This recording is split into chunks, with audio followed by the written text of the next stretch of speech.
Good morning বন্ধুরা, কেমন আছো? আশা করি ভালো আছো। সুস্মিতা ফ্যামিলি ব্লগে ওয়েলকাম।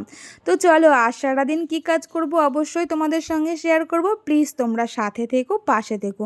তবে হ্যাঁ, তোমরা যারা যারা ভিডিওটা দেখতে আসো প্লিজ একটা করে লাইক করে দাও। কি হয় বলো তো, তোমরা ভিডিওটা দেখে চলে যাও আর লাইক করতে ভুলে যাও। তো এদিকে অশ্মি সকালেই পড়তে চলে গেছে, পড়ে একেবারে বাড়ি চলে এসেছে। অশ্মির খুব খুব খিদে পেয়ে গেছে। ও আমাকে এসেই বলল, মা খাবার হয়ে গেছে। আমি ওকে বললাম একটু ওয়েট কর, তাহলেই খেতে দিয়ে দেবো। অশ্মিকে না, তিনজনের খাবারই একেবারে নিয়ে বসে পড়েছি, কারণ আমরা তিনজনই একসাথে খাই। তো একেবারে বসে পড়েছি। এদিকে বড়মশাই বাজারে গেছিলো, উনিও চলে এসেছে। আজকে চিকেন নিয়ে এসেছে। হ্যাঁ, সবজি টবজি কিছু আনতে না করেছি, কারণ প্রচুর সবজি আছে ঘরে। তার জন্য বললাম সবজি আনতে না। অশ্মি আগের দিন বলেছিল মা চিকেন খাবো, তো বড়মশাই চিকেন খায় না, তার জন্য চিকেনটা খুব একটা হয় না। তার জন্য আজকে অশ্মির আবদারেই চিকেনটা নিয়ে এসেছে। তো আজকে একদিন খাওয়া যাক। সকালের জলখাবার খেয়ে এসেই অশ্মি জানলার দিকে শুয়েছিল। তো অশ্মি তো এটা দেখে আমাকে ডাক দিচ্ছে, মা মা তাড়াতাড়ি এসো, দেখে যাও। আমার তো দেখেই হয়ে গেছে, কারণ দেখো এই পাঁচিলটার এই পিঠেই আমার জানলা। কারণ এই জানলা দিয়ে যদি ভাবছি একবার যদি ঘরে ঢুকে যায়, যতক্ষণ না ও ওখান থেকে সরছিল ততক্ষণ আমরা ওর দিকে তাকিয়েই ছিলাম, কারণ কোন দিকে যাচ্ছে বুঝতে পারছি না। যাই হোক, ও ওখানেই অনেকক্ষণ ছিল, অনেকক্ষণ ধরে ছিল, যাচ্ছিলই না। তার জন্য কি করলাম, জানলাটাই দিয়ে রাখলাম। সারাদিন কালকে জানলা খোলা হয়নি। হ্যাঁ, দুপুরের দিকে খুলেছিলাম, বড়মশাই এসে খুলেছিল, তাও তাও আমরা কেউ খুলিনি, খুব ভয় করছিল। একেবারে সাপ টাপ দেখে চলে এসে একেবারে রান্নায় মন দিয়ে দিয়েছি। হ্যাঁ, রান্নাটা কিছুটা এগিয়ে গেছে, আর এটা হলেই আমি স্নান করতে যাব, অশ্মিকেও স্নান করাবো। তো এদিকে অশ্মি পড়তে বসেছে, আর আমি জানি না, আমি ডাকছি, আমাকে কোনো সাড়া শব্দই দিচ্ছে না।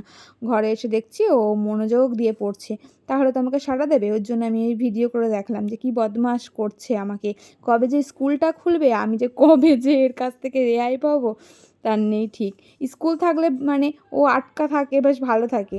যে ডাকছি, মা ডেকেই যাচ্ছে, কোনো রকম সাড়া দিচ্ছে না। এসে আমাকে বলছে মাংস, আমি যেই আসলাম আমাকে বলছে মাংস কষা হয়ে গেছে, মাংস কষা দেবে আমাকে। ওই যে ও মাংস কষা নিয়ে একেবারে বসে পড়েছে। আর আমি তো ওর সঙ্গে একটু বদমাইশ করব। তো আমি ওকে বলছি যে কেমন হয়েছে, প্রথমে জিজ্ঞাসা করলাম, ও বললো ভালো হয়েছে, খুব ভালো হয়েছে। তো আমি বাটিটা ওর থেকে কেড়ে নিচ্ছি, ও আমাকে কোনো মতে দিচ্ছে না। ওই যে ও ভাবছে সত্যি সত্যি মা আমাকে খেতে দেবে না, সাড়া দেয়নি বলে। তো একটু মজা করলাম, না ওটা ওই খেয়েছে। তারপর দেখো একটা কি বিপদ ঘটিয়ে ফেললো। স্নান কমপ্লিট করে চলে এসেছি। তো রান্না সমস্ত কিছু হয়ে গেছে, ভাত বসিয়ে দিয়েছি, নুন চিনি শরবতটাও করে রেখেছি, খাবো। এদিকে অশ্মি একটা বিপদ ঘটিয়ে ফেলেছে। এই যে অশ্মি হাত কেটে ফেলেছে, এই যে অনেকটাই রক্ত বেরিয়েছিল, যে এখন কাঁদছে। ওর কথা হচ্ছে আমার জন্য নাকি হয়েছে, আমার জন্য হয়েছে। এই যে আমার হাত থেকে নিক্রম করছে। ওরে বাপরে, এবার আমার হাতটা গেল। চুপ করো সোনা, চুপ করো, তুমি কেঁদো না। এ দেখো, তোমাকে সবাই কিন্তু দেখতে পাচ্ছে। তুমি কেঁদো না সোনা, ওই আমার জন্য নাকি হয়েছে। আমি নাকি ওর খারাপ চাই, আমার জন্যই তো হয়েছে। আমি কি বলেছি তুই ওই কাঁচে হাত দে, ওই কাঁচে হাত দিয়ে হাতটা কাট। সোনা আমার সোনা, না না আমার সোনা, সোনা তো দেখি কতটা কেটেছে, দেখি। এই তো কেটেছে, অনেকটাই কেটেছে, আমার রক্ত বেরিয়েছে, তাই না? হা হা গো, আর একটু যদি কাটতাম বেশি খুশি হতাম। কারণ দেখো দেখো দেখো আমার হাতটা লাগছে, কারণ আমার তো কোনো কাজ করতে, খুটুর খুটুর করতে গিয়ে যদি কাটে, বেশ হয়েছে। কান্না, চুপ। তো কাঁদো, বসে বসে একটু কাঁদলে ভালো হয়ে যাবে। তো এদিকে আমি ভাতটা বসিয়ে দিয়েছি, ভাতটা হয়ে গেছে প্রায়, ভাতটাও আমি নামিয়ে নেব। এখনও মাথা আজরাইনি, এসে দেখছি মা আমি হাত কেটে ফেলেছি, মা আমি হাত কেটে ফেলেছি আমাকে বলতে শুরু করে দিয়েছে। আমি ভাবলাম তো অনেকটা কেটেছে, তারপরে গিয়ে দেখলাম না একটুখানি কেটেছে, কিন্তু রক্ত বেরিয়েছিল অনেকটা। তো চলো, আমি এখন মাথাটা আজরে নিই, তারপর পরে দেখা হবে। এদিকে বাড়িতে বড়মশাই চলে এসেছে, একেবারে স্নান করতে চলে গেছে, আর আমি সেই সময় বড়াটা ভাজতে গেছি। হ্যাঁ, গরম গরম না ভাজলেই বড়া ভাজাটা খেতে ভালো লাগে না, ঠান্ডা হয়ে গেলে কেমন কেমন লাগে। অস্মির তো খুব খুব খুব ভালো লেগেছে, ও বলেছে মা কালকেও ভেজে দেবে। অনেকগুলো বড়া ভাজা কেন একসাথে করলে অতগুলো বড়া ভাজা খাওয়া যায় না, তার জন্য সবার দুটো করেই করেছিলাম। আর আজকে রান্না সেরকম বেশি কিছু করিনি, চিকেন করেছিলাম আর শাক ভাজা, আর এই পটল ভাজাটা সকালেই করেছিলাম, আর আমড়ার চাটনিটা তো ছিলই, আর স্যালাড আছে এখানে, দই আছে, আর বেশি কিছু লাগবে না। যা গরম, তো অশ্মি বলেছে আবার কালকেও বড়া ভাজাটা করে দিতে। তো বড়া ভাজা এখন দুদিন চলবে, কারণ অনেকগুলো ফুল এনেছে, অতগুলো ফুল খাওয়া যাবে না। পুরোর খাওয়া দাওয়া একেবারে কমপ্লিট করে ফেলেছি। অশ্মির তো হাত কেটে গেছে, অশ্মি ভাত খেতে খুব কষ্ট হচ্ছিল, জ্বালা করছিল। তাও বললাম যে দে আমি খাইয়ে দিই, ও বললো না খাইয়ে দিতে হয় না, তুমি খেতেও যখন বসে পড়েছো খেয়ে নাও। তো ওর মনে ছিল না, খেতে বসে মনে পড়লো, খুব খারাপ লাগছিল, এমন জানি করে খাচ্ছিল এরকম এরকম করে। আমি তাও বললাম দিন মেখে দিই খাইয়ে দিই, বললো না।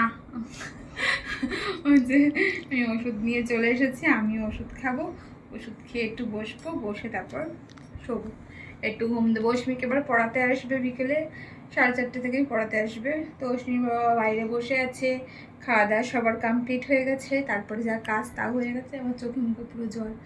তো আমি ওষুধটা খাবো, ওষুধটা খাওয়ার পর একটু ঘুমাবো, দেখি যদি ঘুম হয় এবার অশ্মিকে পড়াতে আসবে, ফোন করবে, ঘুমটা দিয়ে ভেঙে যায়, ঘুমটা আসতে চায় না। তারপর তো চলো একটু রেস্ট নিই, তারপর আবার ইভিনিংয়ে দেখা হবে।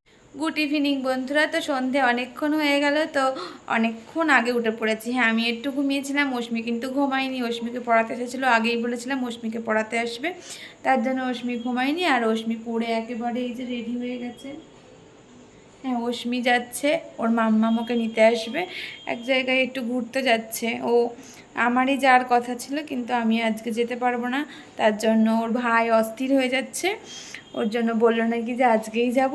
তাই বললো নাকি আমি ওকে নিয়ে, ওর মাম্মামের ছুটি আছে, ওই জন্য বললো তাহলে আমি ওকে নিতে যাচ্ছি, ওকে আমি নিয়ে আসছি। তো ওকে নিতে আসবে, জানি না ও আজকে বাড়ি আসতে পারবে কিনা। তো যা পারবো, পারবি কাল পরে একা একা কেন আসতে পারবি। তো যাক, ঘুরে আসুক, আমি একটু চা খাই, একা একা থাকি। ও একটু কেক খেয়েছে, ও কিছু খায়নি, বলে আমি কিছু খাবো না, আমি কেক খাবো শুধু। ও কেকটা খেয়েছে, আমি এখন চা খাবো, তারপর আমি আমার কাজ সারবো। প্রচণ্ড গরম করছে, এতটুকু হাওয়া দিচ্ছে না। তো চলো আমি চা খাই, তারপরে পরে দেখা হবে তোমাদের সাথে। টাটা। অশ্মি তো বেরিয়েছিল, অশ্মির বাবা অশ্মিকে আনতে গেছিলো, আর দেখেছে আমি গরম মিষ্টি ভালোবাসি, ওই যে গরম নিয়ে চলে এসেছে। এত গরম কি বলবো। তো আমার শরীরটা ভালো লাগছিল না, আজকে খেতে ইচ্ছে করছিল না। তো ওই আমি একটু দিকে তাকিয়ে তাকিয়ে দেখছিলাম, কিছু করার ছিল না। কিন্তু গরম মিষ্টি তো মানে লোভও হচ্ছিল যে একটু একটা খাই একটা খাই, তবে খেয়েছি, পরে খেয়েছি।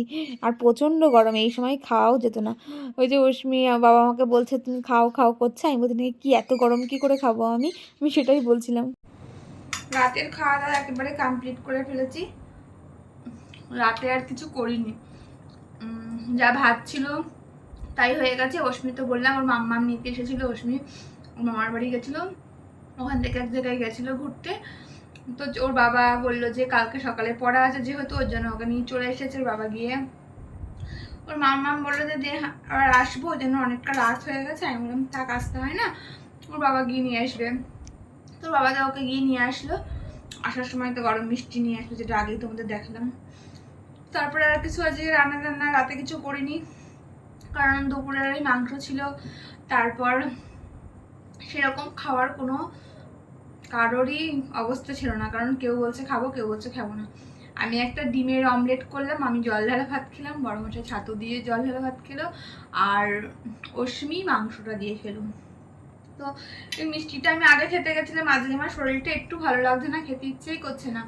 কিন্তু অশ্মি তো খাবে না আমাকে, তারপরে বললো যে আমার বর বললো যে একটু পরে খাও, ভাত টাত খেয়ে এটা খাও। তার জন্য আমি ভাত খেয়ে একটা নিলাম, নিয়ে আসলো। আমার শরীর একটু ভালো লাগছে না এটা খেতে। তো ঠিক আছে, গরম মিষ্টি, আর আমি ঠান্ডা হলে না মিষ্টি আমি খেতে পারি না। গরম মিষ্টি যাওয়া একটু খেতে পারবো, ঠান্ডা হলে একটু খেতে পারবো না।